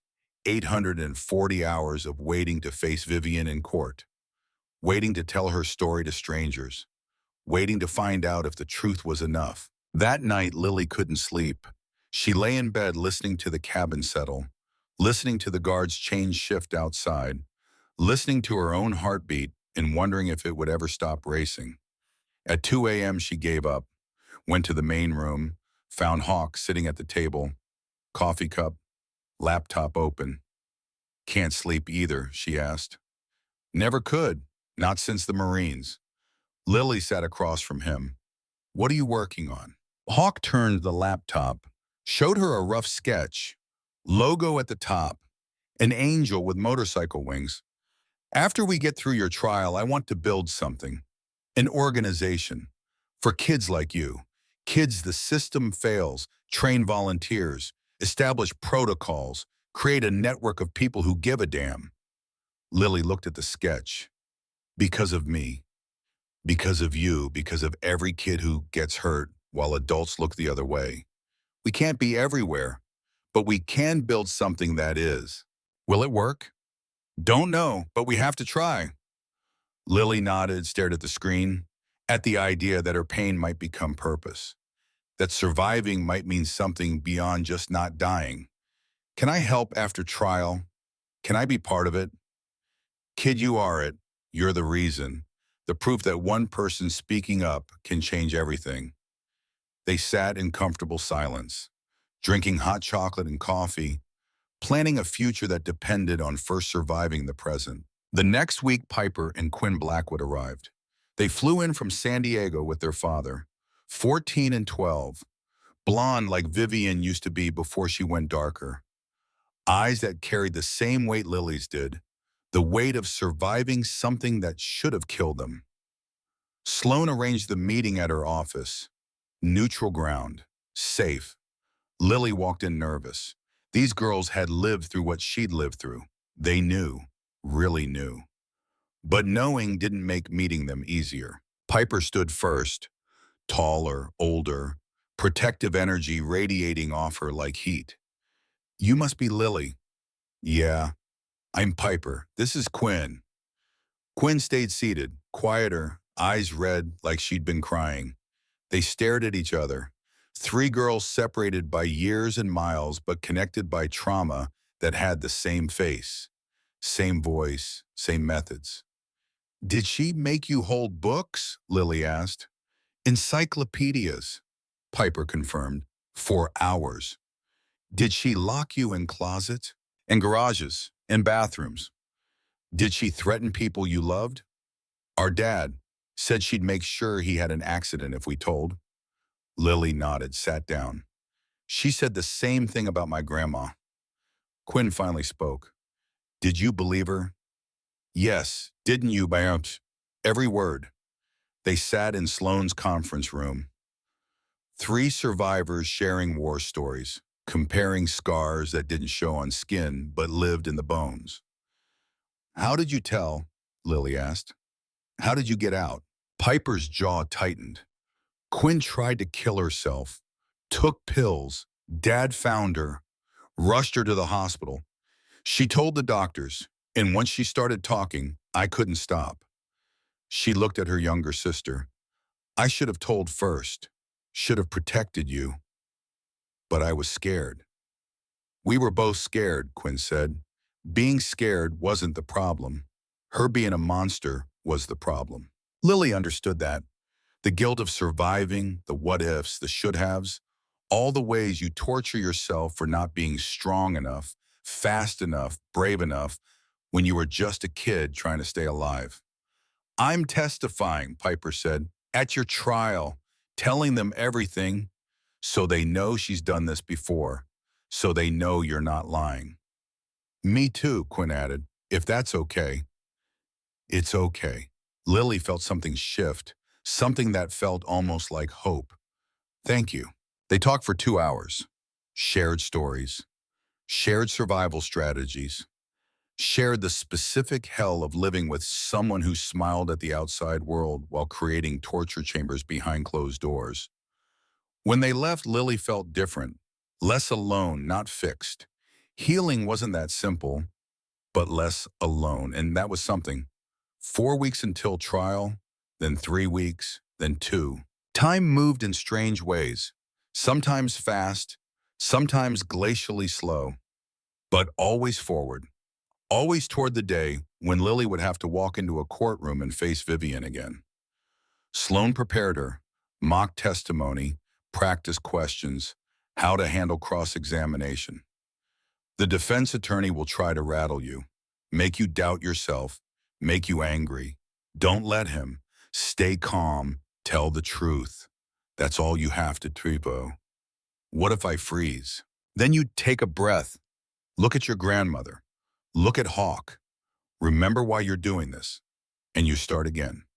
They practiced until Lily could recite her testimony in her sleep, until the words lost meaning and became just sounds, until she was numb to her own story. 1 week before trial, Vivian cut her GPS monitor. The alert came at 3 a.m. Sheriff's Department. GPS signal lost. Last known location, the Blue House on Cedar Street. Current location unknown. Hawk got the call, woke everyone. Within minutes, they were in defensive positions, armed, ready. But Vivian didn't come to the cabin. She went to Portland, to Magnolia's Bakery. The police found her car parked 2 blocks away. Security footage showed her trying the bakery doors at 4 a.m. When they didn't open, she just stood there, staring at the building, planning. They arrested her at sunrise, found zip ties in her car, duct tape, chloroform. She was planning to take me, Lily said when they told her. Kidnap me, make me disappear. But she didn't, Hawk said. We caught her. She's back in custody. No bail this time. She stays locked up until trial. Lily should have felt relief, should have felt safer, but all she felt was the certainty that Vivian would keep trying, keep hunting, keep finding ways to hurt, because that's what predators did. Trial day arrived cold and gray, November in Oregon, rain threatened but held off like the sky was holding its breath. Lily wore the dress Magnolia had bought her, navy blue, professional, the kind of thing that said credible witness instead of traumatized child. They drove to the courthouse in convoy, Magnolia's car flanked by motorcycles, an escort, a statement, a reminder that Lily wasn't alone. The courthouse was old stone, built in the 30s, lots of steps, high ceilings, the kind of building designed to intimidate. Lily climbed those steps between Magnolia and Hawk. Cameras everywhere, press, spectators. This case had become news. Child torture trial begins. Stepmom accused of systematic abuse. Bikers turned guardian angels. Inside, Sloan met them. Jury selection finished yesterday. 12 jurors, 6 alternates. Good cross-section. I feel good about them. When do I testify? Lily asked. Probably day 3, after we establish the physical evidence and timeline. Are you ready? No, but I'll do it anyway. They entered the courtroom. Lily saw Vivian for the first time in 8 weeks. Orange jumpsuit, handcuffs, no makeup, hair pulled back. She looked smaller somehow, less powerful. But when their eyes met across the room, Lily felt the old fear spike. Vivian smiled. Not a nice smile. A promise, a threat. A message that said, this isn't over. Not even close. Lily looked away, found Piper and Quinn in the gallery, found Hawk and the other bikers, found Miss Holland and Adelaide Murphy and everyone who tried to help. Her army. She looked back at Vivian, made herself meet those cold eyes, made herself not flinch, and she smiled back. A different kind of smile, one that said, I am not scared anymore. I survived you once. I'll survive you again. All rise. The judge entered. Elderly, stern, Judge Martha Crawford. Known for being tough on child abuse cases, good. The trial began. Opening statements. The prosecution laid out the case, 2 years of torture, physical evidence, witness testimony, pattern of behavior. The defense claimed troubled child, resentful stepdaughter, exaggerated claims, misunderstandings blown out of proportion. Day 1 medical testimony. Ezra took the stand, explained the injuries in clinical detail, stress positions, muscle damage, evidence of sustained trauma. Cross-examination tried to suggest the injuries could have other causes. Ezra shut that down. I've seen combat injuries, sports injuries, accidents, This was neither. This was torture. Day 2, Miss Holland played the recordings Lily had made. 12 days of testimony. Lily's voice small and scared but unwavering. Telling the truth even when the truth was terrifying. The courtroom went silent. Some jurors cried. Vivian sat stone-faced. Day 3, Lily's turn. She walked to the witness stand on legs that shook, took the oath, promised to tell the truth, sat in the chair that was too big for her. The prosecutor approached. Kind eyes, gentle voice. Lily, I know this is hard, but I need you to tell the jury what happened at the house on Cedar Street. Lily took a breath, found Magnolia in the gallery, found Hawk, found her courage in their faces. And she told them everything. The encyclopedias, the closets, the rice, the starvation, the bathroom schedules, the threats, the pain, the fear, the certainty that she was going to die and nobody would care. She told them about trying to tell people, about CPS failing, about teachers trying and being ignored, about her father choosing not to see. She told them about walking into Throttle's garage because she had nowhere else to go, about Hawk and Ezra and Declan and Sterling choosing to help when everyone else chose to look away. She told them about the notebook, about documenting everything because she was 7 years old and planning for her own death. She told them the truth. For 2 hours, she sat on that stand and gave them every horrible detail of what Vivian had done. When she finished, the courtroom was silent. Then came cross-examination. Vivian's lawyer was good, expensive, the kind of good that made lying look like truth. Isn't it true you resented Ms. Blackwood for not being your mother? I resented her for torturing me, not for not being my mom. Isn't it true you had behavioral problems at school? I fell asleep in class because she kept me up all night copying sentences. Is that a behavioral problem or a torture problem? Isn't it true you're an imaginative child who likes to tell stories? I told one story, the true one, about a woman who hurts children when nobody's watching. He tried to rattle her, tried to make her angry, tried to poke holes in her testimony. But Lily had survived 2 years of Vivian. A lawyer trying to intimidate her was nothing, less than nothing. She stayed calm, told the truth, let the facts speak. When she stepped down, she walked past Vivian's table. Vivian leaned close, whispered so only Lily could hear. You'll pay for this, one way or another. I'll make sure. Lily stopped, turned, looked at her. You already lost. You just don't know it yet. She walked back to Magnolia, sat down, let herself shake now that it was over. Day 4, Piper and Quinn testified, told their stories, showed the pattern, proved Vivian had done this before, would do it again if given the chance. Day 5, character witnesses, neighbors, teachers, people who'd seen the signs and tried to help. Day 6, closing arguments. The prosecution painted Vivian as a predator, calculated, cruel, someone who enjoyed causing pain. The defense painted her as a misunderstood woman trying to raise a difficult child. The jury deliberated for 6 hours, 6 hours of waiting, pacing, praying to gods Lily wasn't sure she believed in. At 4:30 p.m., they had a verdict. All rise. The jury filed back in. Wouldn't look at Vivian. That was a good sign. Sloan said juries that convict don't look at the defendant. Has the jury reached a verdict? We have your honor. What say you? On the charge of child abuse in the first degree, we find the defendant guilty.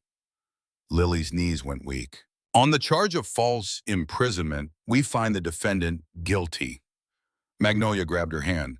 On the charge of assault in the second degree, we find the defendant guilty. Guilty, guilty, guilty. Every charge, every count, every piece of evidence had been enough. Vivian's face went white, then red, then something beyond color. Pure rage, she lunged across the table, tried to get to Lily. Deputies grabbed her, wrestled her down. She screamed the whole time, "You little bitch, I gave you everything, everything." And this is how you repay me. They dragged her out, still screaming, still threatening, still being exactly who she'd always been when the mask came off. The judge looked at Lily. Young lady, you showed remarkable courage. I hope you find peace. Sentencing was scheduled for 2 weeks later. Outside the courthouse, reporters swarmed. Cameras, microphones, questions shouted from every direction. Sloan gave a brief statement. Hawk and the others created a wall, got Lily and Magnolia to the car. They drove back to the cabin in silence. When they arrived, Lily finally let herself cry. Really cry, not from fear, from relief, from exhaustion, from the weight of 2 years finally lifting. Magnolia held her. It's over, baby. Really over this time. Is it? Lily looked up. What about appeals? What if she gets out someday? Then we deal with it. But for now, you're safe. You won. You told the truth and people believed you. Lily nodded, let herself believe it, and let herself imagine a future without fear. 2 weeks later, they returned for sentencing. Judge Crawford looked down at Vivian. I've been on the bench for 30 years. I've seen a lot of evil. But what you did to that child and to the Blackwood children before her represents a special kind of cruelty. You used your position of trust to inflict maximum pain while maintaining a facade of normalcy. You are a predator, and predators need to be caged. She brought down the gavel. 18 years in state prison, no possibility of parole for 12 years. By the time you are eligible for release, Lily will be an adult, safe from you, forever. Vivian was led away, didn't scream this time, just stared at Lily with eyes that promised this wasn't over. But it was. Outside, Lily breathed free air. Let herself imagine elementary school without fear. Middle school, high school, college, a life. Hawk approached. There's someone who wants to see you. A young woman stood by his motorcycle, 18 or 19, dark hair, Hawk's eyes. Lily, this is my daughter, Rebecca. Rebecca stepped forward, nervous. My dad told me about you, about what you've been through. I wanted to meet the girl who saved him. I didn't save him, Lily said. Yeah, you did. He'd been trying to be my father again for 5 years. Couldn't figure out how. Then you showed him what showing up looks like. Rebecca looked at Hawk, then back at Lily. Thank you for giving me my dad back. She hugged him. Hawk's eyes filled with tears. 5 years of distance closing in a moment. Lily watched, felt something warm in her chest, not just survival, not just relief, hope, real hope. The kind that believed tomorrow might be better than today. She'd survived Vivian Blackwood, and now she was going to do more than survive. She was gonna live. 6 months after the trial, Lily turned 8 years old. The party was at Magnolia's Bakery in Portland. Small, intimate, just the people who mattered. Magnolia had closed the shop for the day, hung streamers in Lily's favorite colors, purple and silver, like twilight. Lily sat at a table covered with presents she didn't know how to open. For 2 years, birthdays had been tests. Vivian watching, judging, punishing if Lily showed too much excitement, too much joy, too much of anything. Now Magnolia stood beside him. Go ahead, baby. They're yours. You can be happy. Lily reached for the first package, hands shaking slightly. Old habits died hard. Inside was a sketchbook, professional grade, and a set of colored pencils. 72 colors, more colors than she'd known existed. The card read, For all the stories you'll tell, love Miss Holland. The second gift was a jacket, leather, child-sized, with a small patch on the back. An angel with motorcycle wings. The Guardian Angel's logo, from Hawk and the others. You're part of the team now, Hawk said. Official. Lily put it on. It was too big. She'd grow into it. That was the point. Growing, becoming, surviving long enough to need a bigger jacket. The third gift made her cry. A photo album. Leather-bound, heavy, Inside pictures of her mother, Julia Thornton at Lily's age, Julia as a teenager, Julia on her wedding day, Julia holding newborn Lily in the hospital. I made copies of everything I had, Magnolia said softly, so you'd always have her, always know where you came from. Lily traced her mother's face in the photos, saw her own features reflected back. The same eyes, same smile, same stubborn chin that Magnolia said came from the Tennessee side of the family. She'd be so proud of you, Magnolia whispered. My Julia, your mama. She'd be so damn proud. They ate cake, sang happy birthday, played games that 8-year-olds played. Normal things, healing things. But in the middle of the celebration, Lily went quiet, stepped outside to the small courtyard behind the bakery. Needed air, needed a moment. Hawk found her there. You okay? I keep waiting for it to hurt. For what to hurt? Being happy. Every time I laugh or smile or feel good, I wait for the punishment, for Vivian to appear and take it away. But she's in prison. She can't hurt me. So why am I still scared? Hawk sat on the bench beside her. Because trauma doesn't end when the danger ends.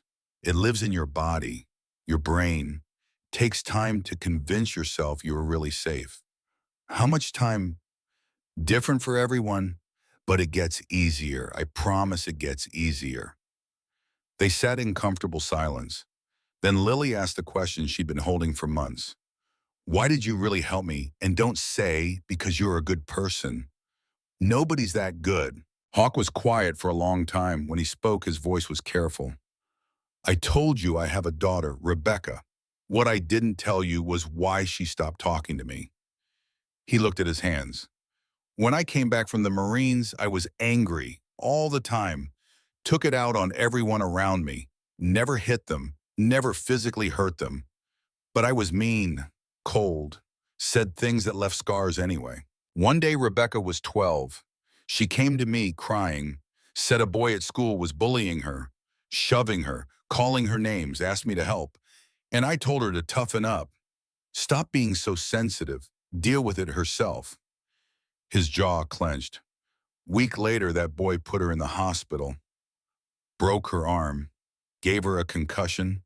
And when she woke up, first thing she said was, I told you and you didn't help. Lily understood.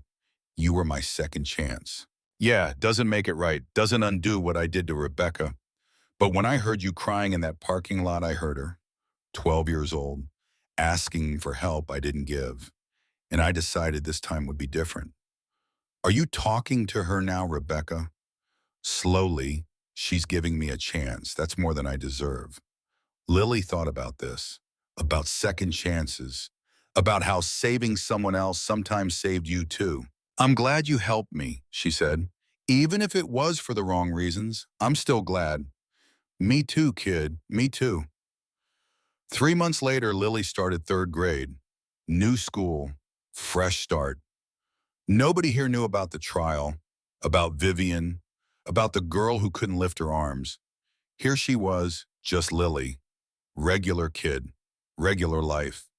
But regular felt strange, felt like wearing someone else's skin. She made friends slowly, cautiously. There was a girl named Morgan who sat next to her in class, shared her crayons, invited Lily to her house for a play date. Lily wanted to say yes, wanted to be normal, but the thought of going to someone else's house made her stomach twist. What if they're mean, she asked Magnolia. What if it's like before? Then you call me and I pick you up immediately. But honey, not every house is like that house. Most people are kind. Most families are safe. Lily went to the play date. Magnolia drove her, walked her to the door, met Morgan's parents, gave them her number, told them to call for any reason. Inside Morgan's house smelled like cookies and dogs. A golden retriever bounded up. Lily flinched, then realized the dog just wanted to be petted. They played board games, built a fort out of couch cushions, normal kid things. When Magnolia picked her up 2 hours later, Lily was smiling. How was it? Normal. It was so normal. And normal became a goal, a target, something to aim for. But normal was complicated. In November, 1 year after the trial, Lily had her first real nightmare in months. Woke up screaming, convinced Vivian was in the room. Magnolia came running, turned on lights, showed Lily the empty room. Just a dream, baby, just a dream. She was here. I saw her. She said she was coming for me when she gets out. That's 11 years away. You'll be 19 years old, an adult, safe. But Lily couldn't shake the feeling, couldn't convince her body that the danger was gone. Dr. Sarah Walsh, her therapist, explained it. PTSD doesn't follow logic. Your brain is still in survival mode, still expecting threats. It'll take time to retrain those responses. How much time? As much as you need. There's no rush. Healing isn't a race. Lily started drawing more, filling the sketchbook Miss Holland had given her. Drew her nightmares, drew her memories, drew the truth in pictures because sometimes pictures were easier than words. She drew the blue house with the perfect lawn, drew it on fire, drew herself walking away. She drew the courtroom, drew Vivian in handcuffs, drew the jury saying guilty. She drew Throttle's garage, drew 4 bikers as actual angels, wings made of chrome and leather, and she drew the future, a version of herself older, stronger, helping another small girl who couldn't lift her arms. That drawing she showed to Hawk. Is this what you meant about the organization? Yeah, exactly what I meant. Guardian Angels had grown. What started as Hawk's sketch on a laptop had become something real. They had a website now, a phone number, volunteers in 12 states. Hawk gave Lily the statistics. In 1 year, we've helped 97 kids, removed from dangerous situations, connected to resources, saved. Because of me, because you spoke up, because you proved that one voice can change everything. Lily absorbed this. Her pain had become purpose. Her survival had created a movement. I want to help, she said. I'm 8 now. I can do something. What do you want to do? I want to talk to kids. Tell them it's okay to ask for help. Tell them they're not alone. Sloan arranged it. Started small. A presentation at Lily's school. Just her 3rd grade class. Lily stood at the front of the room and told a simplified version of her story. I was hurt by someone who was supposed to take care of me. I was scared to tell anyone. But I finally did, and people helped me. If you're scared or hurt, you can tell someone too. Teachers, parents, police. Someone will listen. A boy in the back raised his hand. What if nobody believes you? Then you keep telling until someone does. I told people 7 times before anyone helped. Don't give up. After class, 3 kids approached her. Quietly, privately. Each one whispered a secret. Each one asked for help. One had a babysitter who hid her. One had an older brother who locked him in the basement. One had a stepfather who said things that made her feel scared. Lily told Miss Holland. Miss Holland called the right people. Within a week, all 3 kids were safe. You did that, Magnolia said. You saved them. We saved them, Lily corrected. All of us together. The speaking engagements grew. Other schools requested her, then community centers, then a local news station wanted to interview her. Sloan and Magnolia controlled it carefully. No exploitation, no trauma porn, just Lily telling the truth about survival and hope. The interview aired in January. Lily in her Guardian Angels jacket, sitting next to Hawk, telling her story. The response was overwhelming. The Guardian Angels hotline lit up. Calls from across the country, kids asking for help, parents reporting concerns, people wanting to volunteer. Within 6 months, they had chapters in 30 states. Within a year, all 50.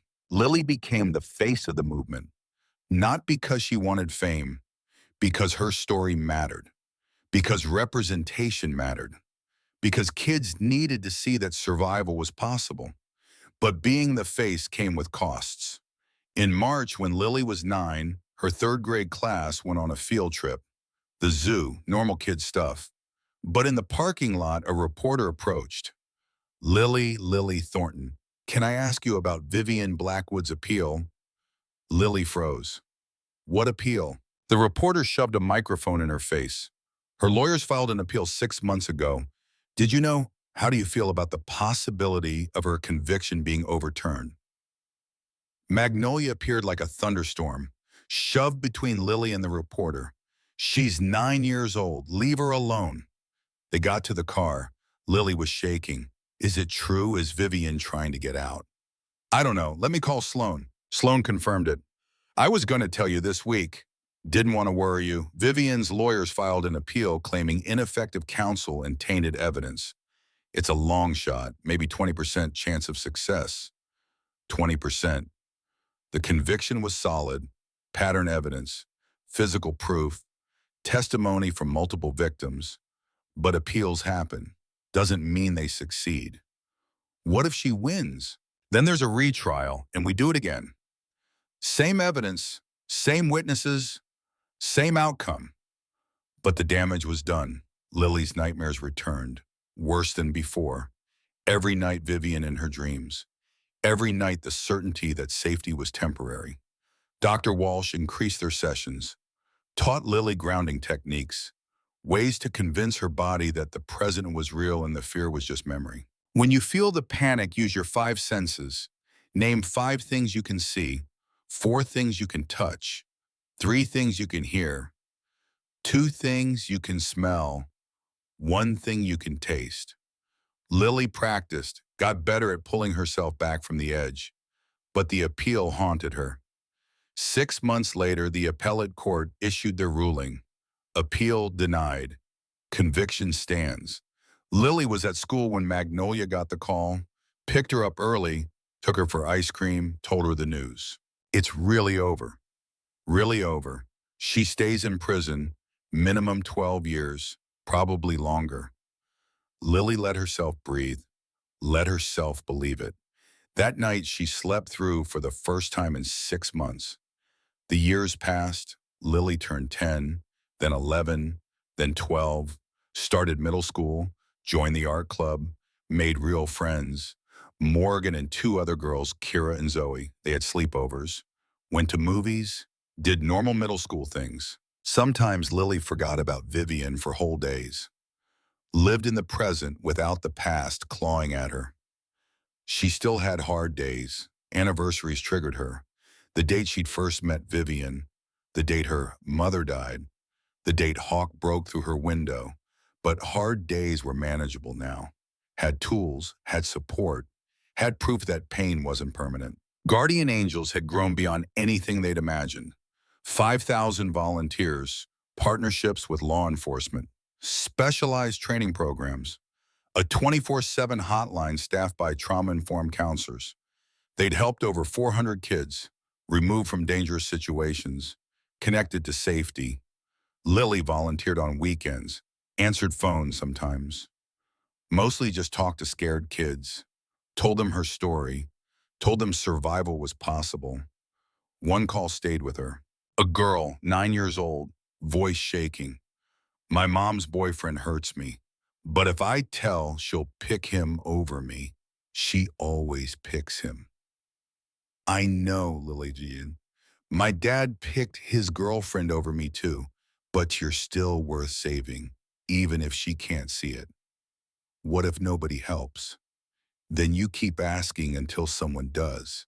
I'll help you right now. Tell me where you are. The girl gave an address. Lily transferred her to a counselor who dispatched local authorities. Within an hour, the girl was safe. 2 weeks later, a letter arrived at the Guardian Angel's office. From that girl. Thank you for believing me. You saved my life. Lily kept the letter, added it to a box of similar letters, hundreds of them.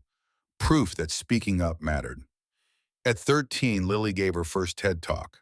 Subject, the power of one voice. She stood on that stage in her Guardian Angel's jacket, looked at the audience, told her truth. When I was 7 years old, I couldn't lift my arms. Not because I was sick, because someone who was supposed to care for me chose to hurt me instead. For 2 years, I survived hell. For 2 years, I tried to tell people, and nobody helped. Until I met four bikers who decided that one child's pain mattered more than their own safety. She talked about Hawk, about Ezra and Declan and Sterling, about Miss Holland and Magnolia and Sloan, about everyone who'd formed her army. One person caring changed my life. I'm asking you to be that person for someone else. See the kid who's quiet, who flinches, who seems wrong somehow. See them, believe them, act, because that's all it takes. One person willing to give a damn. The speech went viral, 20 million views in a month, news coverage and interview requests. Guardian Angels got more funding, more volunteers, more kids saved. But the attention brought complications. Lily was recognized everywhere. Couldn't go to the mall without people approaching. Couldn't exist in anonymity. I hate this, she told Magnolia. I just want to be normal. I know, baby, but your story helps people. That matters. Does it matter enough to lose privacy to have strangers think they know me? Magnolia didn't have an answer. At 14, Lily made a decision. Stepped back from public appearances, focused on school, on being a teenager, on healing privately instead of performing recovery for audiences. Guardian Angels continued without her face at the front. The movement had grown beyond one person. That was the point. High school brought new challenges, boys, hormones, the complicated navigation of being a teenager with trauma. Her first boyfriend was sweet, gentle, a boy named Marcus from her history class. They dated for 3 months, held hands, went to movies, kissed once, but when he tried to put his arm around her shoulders, Lily flinched. Hard, visceral. I'm sorry, she said. It's not you, it's okay. Marcus was patient. We can go slow.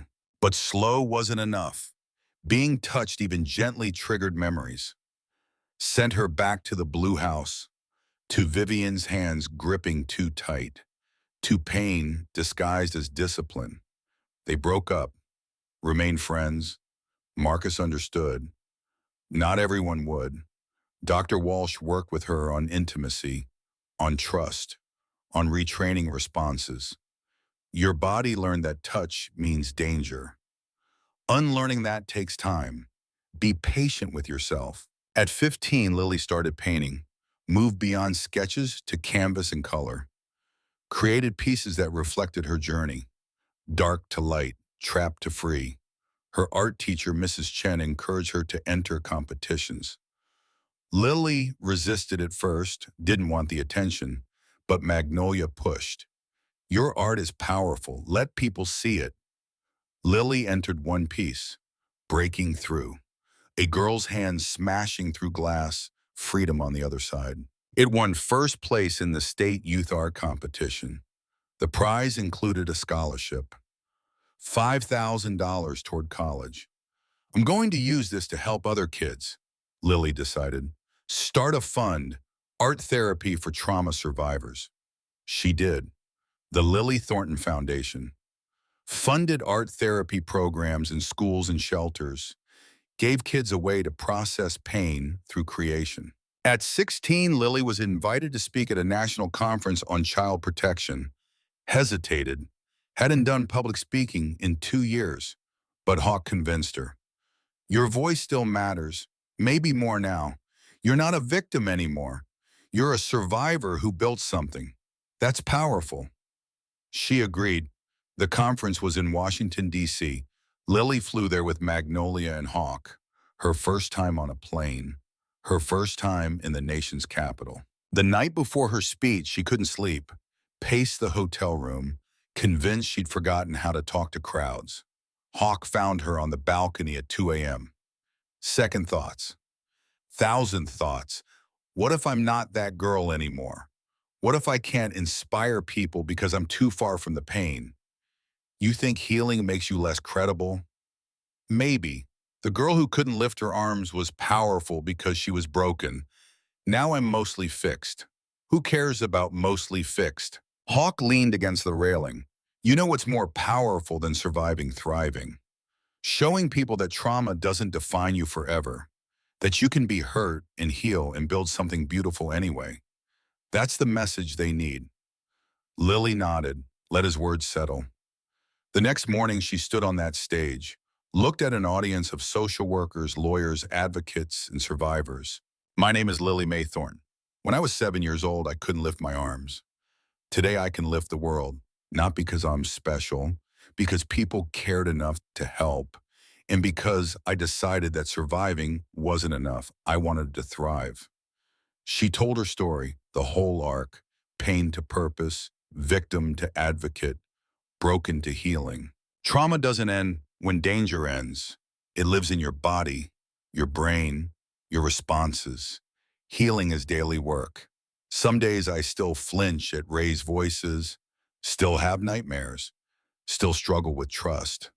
That's okay. Progress isn't linear, but it is possible. She talked about guardian angels, about the 400 kids saved, about the volunteers who made it happen. We can't save everyone, but we can create a world where more kids are seen, believed, protected. That starts with each of you, in your work, your communities, your lives. Be the person who doesn't look away. Standing ovation. 2,000 people on their feet. Afterward, people approached her, shared their stories, thanked her for speaking. One woman, maybe 60, grabbed Lily's hands. I was abused as a child 50 years ago, never told anyone. Your speech made me realize it's not too late to heal. Thank you. Lily hugged her. It's never too late. That night, Lily realized something. Her story wasn't just hers anymore. It belonged to everyone who'd survived, everyone who needed proof that healing was possible. And that was okay. That was purpose. At 17, Lily started planning for college, wanted to study psychology, become a therapist, help kids like her. But first, there was something she needed to do. I want to see her, she told Magnolia. Vivian in prison. Why? Because I need to look at her from the other side, need to prove to myself she can't hurt me anymore. Sloan arranged it. Victim-offender meeting. Supervised. Optional for both parties. Vivian agreed. Of course she did. Narcissists never pass up a chance to manipulate. The meeting was at the state prison, 2 hours from Portland. Lily drove herself, Magnolia in the passenger seat, Hawk following on his motorcycle. Inside the prison was gray, institutional, the kind of place that sucked hope out of the air. They were led to a meeting room, plexiglass divider, phones for communication. Vivienne was brought in, 50 years old now, hair gray, face lined. 7 years in prison had aged her, but her eyes were the same, cold, calculating, predatory. They picked up phones simultaneously. Hello, Lily. Vivian's voice was honey, same as always. You've grown. I have. You look like your mother. Did I ever tell you that? Don't talk about my mother, Vivian smiled. Sensitive subject. After all this time, Lily took a breath, used her grounding techniques. I came here to tell you something. I'm listening. You tried to destroy me. For 2 years, you did everything you could to break me. Physically, mentally, emotionally. You wanted me to believe I was worthless, that I deserved pain, that nobody would ever care. And you failed. I'm not broken. I'm not worthless. I'm loved. I'm safe. I'm building a life you can't touch. Vivian leaned forward. You think you've won. You think putting me in here changed anything. I'm still in your head, little girl. Every time you flinch, every time you have a nightmare, every time you can't trust someone because of what I did, I'm still there. I'll always be there. Lily felt the old fear spike, the certainty that Vivian was right. That trauma was permanent. That damage couldn't be undone. Then she looked at Magnolia through the window, at Hawk, at Sloan, at everyone who'd fought for her. She looked back at Vivian. You're right, part of you will always be in my head, but you're not in control anymore. You're just a memory, a scar, proof that I survived something terrible and chose to become something beautiful anyway. She stood. I forgive you, not because you deserve it, because I deserve peace, and peace requires letting go. You can't forgive me. Not really. You're just saying words. Maybe, but they're my words, my choice, and you don't get a say anymore. Lily hung up the phone, walked out, didn't look back. In the parking lot, she broke down, sobbed, not from fear, from release, from finally truly closing that chapter. Magnolia held her. You did it. You faced her, and you won. I know. I finally know. 3 months later, Lily graduated high school, valedictorian, full scholarship to Stanford, psychology major. Her graduation speech focused on resilience, on second chances, on the power of showing up. We all have scars. We all carry pain, but pain doesn't have to define us. We get to choose what we become. I chose to survive, to heal, to help others. What will you choose? After the ceremony, Hawk approached, Rebecca beside him. Proud of you, kid. Thanks for everything. You saved me as much as I saved you. Never forget that. Rebecca hugged Lily. You gave me my dad back. I'll never be able to repay that. You don't have to. That's what family does. We save each other. That fall, Lily moved to California, started college, dove into psychology studies.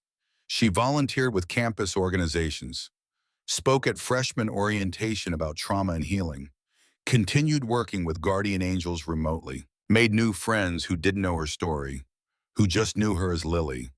Regular college student, regular life. But regular was different now. Regular included therapy, included hard days and healing days, included accepting that some scars never fully faded. In her sophomore year, she started dating again. A girl named Sarah. Kind, patient, understanding. I have PTSD, Lily told her on their third date. From childhood abuse.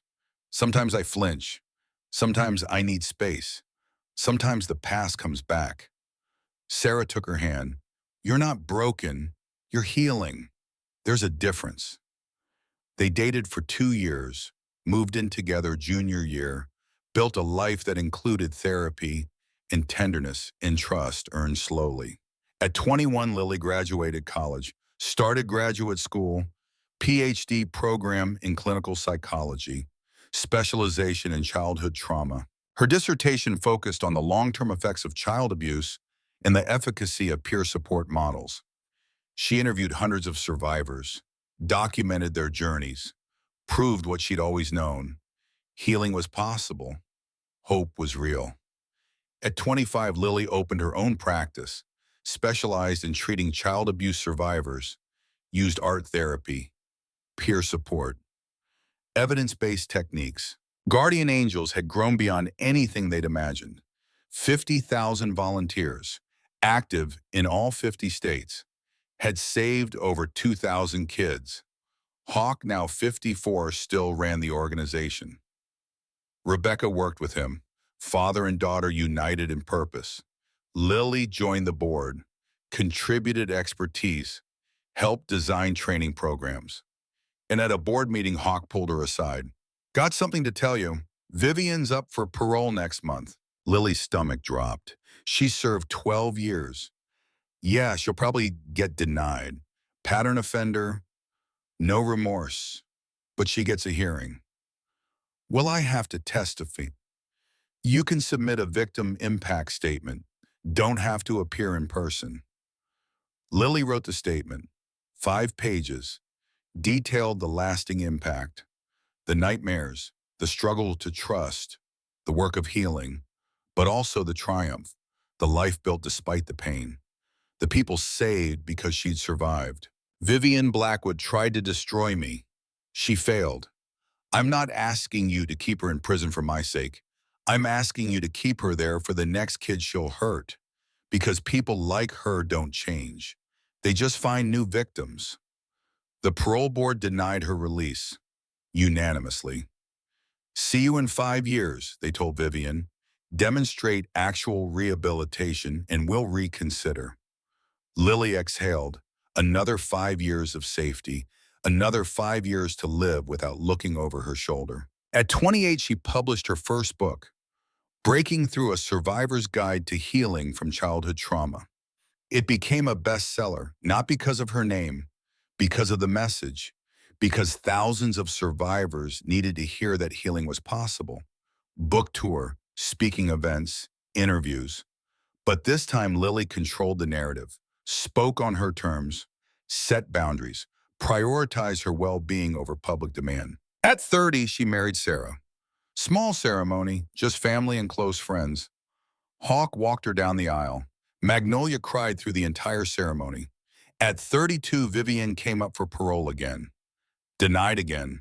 At 35, Lily and Sarah adopted a daughter. Emma, 6 years old, removed from an abusive home. Scared, broken, familiar.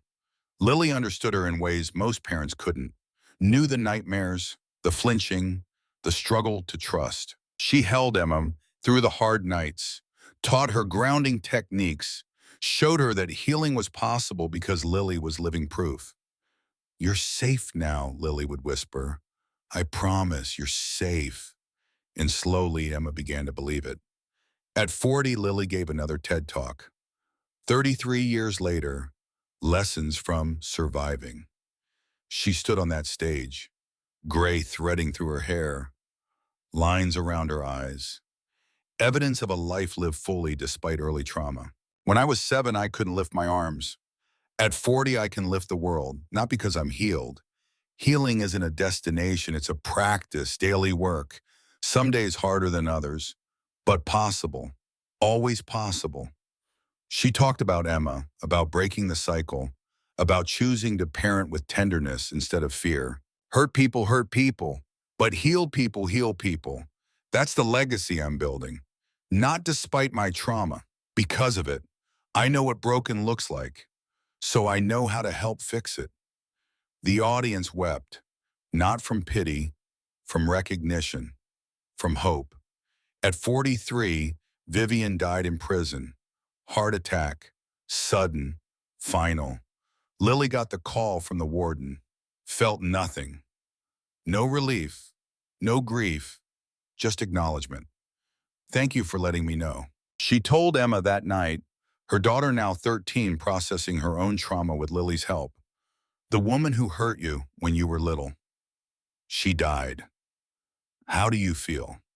Free, finally truly free, not because she's dead, because I realized I've been free for years. She couldn't touch me anymore. Death just made it official. Emma hugged her. "You're the strongest person I know." "No, I'm just someone who kept getting up. That's all strength is. Getting up one more time than you fall down." At 50, Lily retired from active practice, focused on writing, teaching, grandchildren. Emma had given her 2, a boy and a girl. Lily spoiled them shamelessly, taught them to paint, told them stories about resilience and hope. Guardian Angels continued, now run by Rebecca's children, the next generation, the legacy built on Lily's survival. At 60, Lily gave her final public speech. Stanford University, returned to where she'd started. She stood at the podium, looked at students who hadn't been born when her story began. "I'm Lily Mae Thornton. When I was 7 years old, I couldn't lift my arms. Today at 60, I've spent 53 years proving that survival is just the beginning. Healing is possible. Hope is real. And one person caring can change everything." She told her story, the whole arc: Vivian, Hawk, the trial, Guardian Angels, the life built from ashes. You want to know the secret to healing? There isn't one. There's just showing up day after day, doing the work, being patient with yourself, accepting that some scars never fade but also don't have to define you. She looked at the audience, saw survivors, saw allies, saw the next generation of helpers. Be the person who doesn't look away, who believes kids when they tell the truth, Who acts instead of waiting for someone else to care? Be the hawk to someone's lily. That's how we change the world. One child at a time, standing ovation, 5 minutes, students on their feet, cheering, crying, inspired. Afterward, a young woman approached, maybe 20, familiar eyes.